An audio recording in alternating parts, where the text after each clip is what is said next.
The gym is one of the best places to get a workout in, and I love it there. But what if you don't have a gym near you, you can't afford one, or you simply don't feel like going today? There's many different workouts possible, utilizing just your body weight. In this video, I'm going to go over how to efficiently work out using everyday objects to increase strength and conditioning. The first thing I recommend is to warm up to prepare your muscles to be worked. If you're not warmed up properly, cramps and injuries can occur. There are many ways to warm up. As you can see for this workout, I'm riding my bicycle so that I get into an aerobic state to prepare my body to be worked. Other ways to warm up include jogging, jump rope, jumping jacks, and more. After you warm up, stretching is recommended to improve or maintain mobility and flexibility. Here's a stretching routine that I like to do. The first one is a seated butterfly stretch. This stretches your inner thighs, groin, hips, and lower back. While I'm stretching, I like to take 3 long breaths with a 5-second inhale and a 5-second exhale. During that time, I find that I stretch a little bit further after each breath. The next is a half butterfly stretch. This stretches your hamstrings as well as your lower back and shoulders. Make sure to do this on both sides. This next one, I'm not sure if it has a name, but it stretches your hamstrings, a little bit of your upper back, and lower back. The next is a seated toe touch. This also stretches hamstrings and lower back. After that, I move on to a standing toe touch, which is pretty much the same thing as seated, but you're standing. This stretches the same muscles, but in a slightly different way.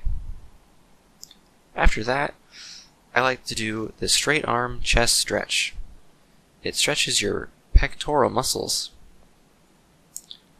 Next after that is another shoulder stretch.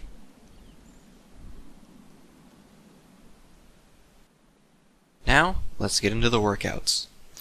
We're going to start from the bottom up, so that means the legs first. A simple and easy leg workout is squats. You don't need anything for them. Although if you want to add some weight, you could always pick up a heavy rock to hold or a tree branch to put on your back. Have your feet at shoulder width and don't let your knees go past your toes as shown.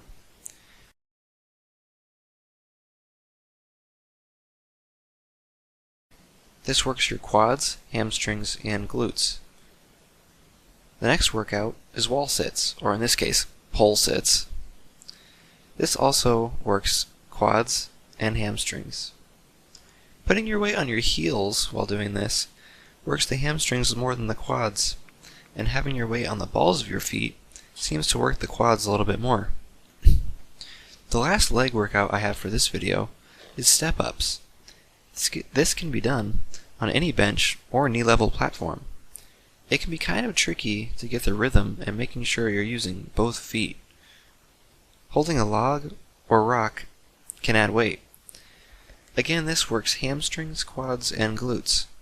I found that holding an object in front of you uses your quads more, and having an object on your back uses more hamstrings and glutes. Next is abs, and boy have I got a lot. Of workouts, I mean. The first on my list is hanging leg lifts. If you are unable to do these, try just lifting your knees. As you do these, do your best to stabilize your body and perform the workout without swinging. This works the lower abdominals as well as some hip muscles. A variation of this is twisting your lower body to raise your legs up sideways. This targets the obliques a little bit more. The next workout is decline crunches. If you're able to find a slope object and you can hook your feet around something, these are great for building your core. Incline leg lifts are another good workout for lower abdominals. Of course, there's always the traditional sit-ups. A good oblique exercise is Russian twists. Make sure to stay controlled with these, as it can be easy to over-twist and injure yourself.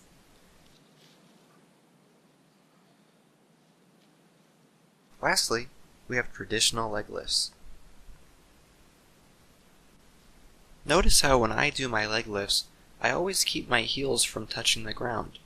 That way, I keep my core activated the whole time, and I get a better workout.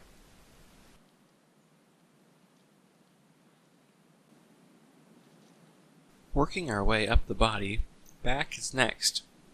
If you're able, pull-ups and chin-ups are great exercises that build strength in the lats and biceps. If you're able to get under something and hold on, body weight upside down rows are great for building a strong middle back and biceps. Try to find ways to use all three angles of grip: pronated, supinated, and neutral. As you're doing all of these workouts, remember to focus on eccentric movement as well as concentric. Lastly, we're talking about chest, shoulders, and arms. Everyone knows about push-ups and knee push-ups, but there's a few variations that are a little bit more obscure. They include close grip push-ups, which target the inner chest and triceps, wide grip push-ups, which use more shoulder strength, incline push-ups, which target the upper chest and shoulders, and finally decline push-ups, which target the lower chest. Dips are a great way to exercise and strengthen triceps. If you need more weight, try putting some big rocks in your lap. As far as targeting the biceps in specific, that is a hard thing to do without weights. I was surprised to find that this exercise targets them pretty well. Lastly, we have shoulders. If you're able to do handstand push-ups, then that will be great. But if not, then this exercise is good too. Moving one's weight in a circular fashion like this puts load on the shoulder muscles. Just make sure to go in both directions.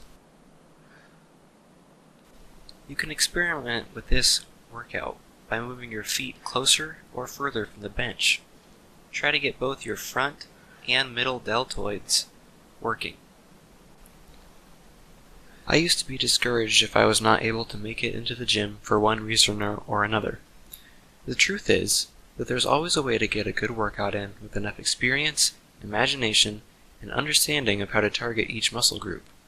A lot of the park equipment I used in this video can be substituted for other things, or found just about anywhere. Remember that safety is number one, and if anything becomes painful, stop and assess yourself. Thank you for watching.